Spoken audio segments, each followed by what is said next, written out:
The U.S. Vice President saying what Europeans want to hear, but up in Sweden, they can't believe their ears. The U.S. President speaks and the truth goes missing. Tonight, a Trump twist on the Stockholm Syndrome. I'm Brent Goff in Berlin. This is The Day.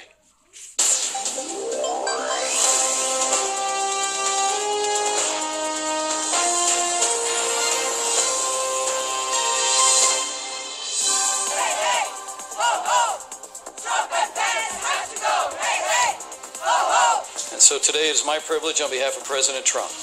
Look at Brexit. Look at Brexit. To express the strong commitment of the United States to continued cooperation and partnership with the European Union. People want to take back control of their countries. And let me assure you, the United States is committed to continuing. But many of the countries in NATO, many of the countries that we protect, many of these countries are very rich countries. And expanding our collaboration on the collective security of all of our peoples. They're not paying their bills. They're not paying their bills. After such a positive declaration, both Europeans and Americans must simply practice what they preach. Also coming up tonight, where the wild things are not in the fight against the Islamist Boko Haram. A zoo in Nigeria has become a place where fears are tamed. We're going to take you there in about 15 minutes. All right, we begin the day with Pence's pledges. The U.S. Vice President Mike Pence is in Europe, and today he delivered one pledge of loyalty and support after another. In Brussels, headquarters of the European Union and NATO, Pence delivered messages which for decades have been considered a given, but now have become part of a give and take, part of the Trump transaction. Pence repeated America's commitment to its partner, the European Union, without once mentioning that his boss has said that the EU is headed for a big breakup, and rightly so. At NATO headquarters, Pence continued with his charm offensive, but he also reminded members that this is a club and that they're overdue on their dues. Our coverage begins tonight with this report, a day that almost felt like a therapy session. Pence, get out! Out! Pence! It was not a particularly warm welcome for the US Vice President today in Brussels. But unlike the protesters camped outside the EU Council building, EU leaders had long been looking forward to Mike Pence's visit. Dear friends, let me first of all thank you for this meeting. We all truly needed it. After all, there was much to discuss during Pence's first official visit to the European Union capital, with EU Foreign Policy Chief Federica Mogherini, with Commission President Jean-Claude Juncker, with NATO Secretary General Jens Stoltenberg, and with EU Council President Donald Tusk. In hours-long meetings, Pence tried to reassure the Europeans about his boss's stance toward the bloc. Today it is my privilege on behalf of President Trump to express the strong commitment of the United States to continued cooperation and partnership with the European Union. Whatever our differences, our two continents share the same heritage, the same values, and above all, the same purpose. That's a major change of tone. Donald Trump welcomed the UK's Brexit vote and has at times seemed to be lobbying for the breakup of the EU. Protesters in Brussels criticized that, as well as the Trump administration's Muslim travel ban and its treatment of minorities. No, he's not an American problem. They're importing American problems into our society, and I completely disagree with the way they are handling it. I also disagree with the way they're setting different people up against each other, where we should be collaborating and working together. We don't want to live in a world that's run by people who have these values, right? So we believe in freedom of speech and equality and equal rights for all, and that's not what the Trump administration supports. While Pence's visit is unlikely to dispel the concerns of many EU leaders, officials in Brussels say they are encouraged by his statements. But they will be watching closely to see how far Donald Trump's actions match his deputy's words.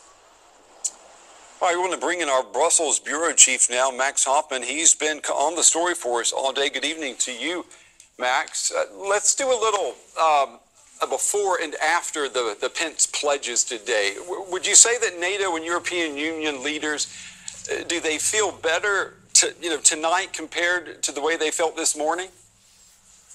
We really lack the data to answer that question, Brent, to know how they felt this morning and after, but I'll have a wild guess here. They feel like they ate too much Belgian chocolate because, they ate a lot of that stuff with all the soothing comments by Pence, and then when they ate it all up, sort of they got the funny feeling that they talked to the wrong person, and they still don't know what Donald Trump, the U.S. president, really wants.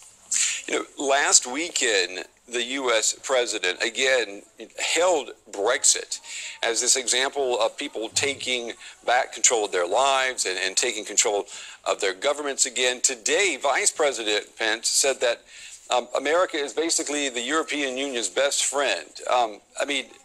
Did you almost feel, as a reporter, like, you were suffering from whiplash trying to keep up with which version to believe?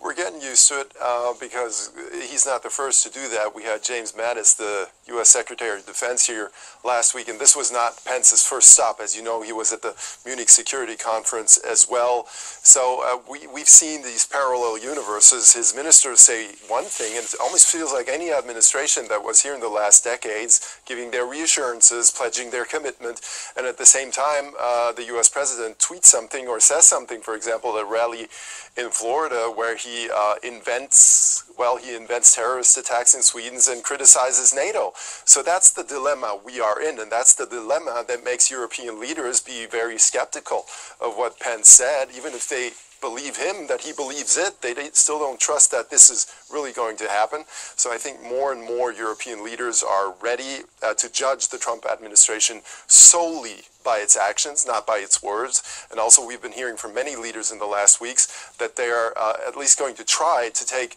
European matters in their own hands and create their own destiny, not be as reliant on the U.S. as they have been in the past. I was talking earlier today with some people who had just gotten back from the Munich Security Conference, and they kept saying over and over again, where was Trump? Where was the U.S. president? Is there the feeling there in Brussels also that maybe the U.S. president and not the vice president should have been the one speaking to the European Union today? I looked up when both Obama and George W. Bush came to Europe for the first time in their times, in their administrations, and Obama came for the first time end of March 2009. George W. came even later than that, I believe in June of his first year. So Donald Trump, by any measurement, isn't too late or anything, but he's just created such a whirlwind that there's more questions that need to be answered. And Donald Tusk, the European Donald in this case, said as much. He said this was very necessary to talk because we've been asking ourselves so many questions. It's sort of like a turbo, and that's why maybe Europeans feel the urge to personally talk to Donald Trump earlier than they might have felt the urge to talk to Barack Obama or even George W. Bush. Yeah, I think that's a very good point. What about the U.S. and NATO? Let's take a listen to what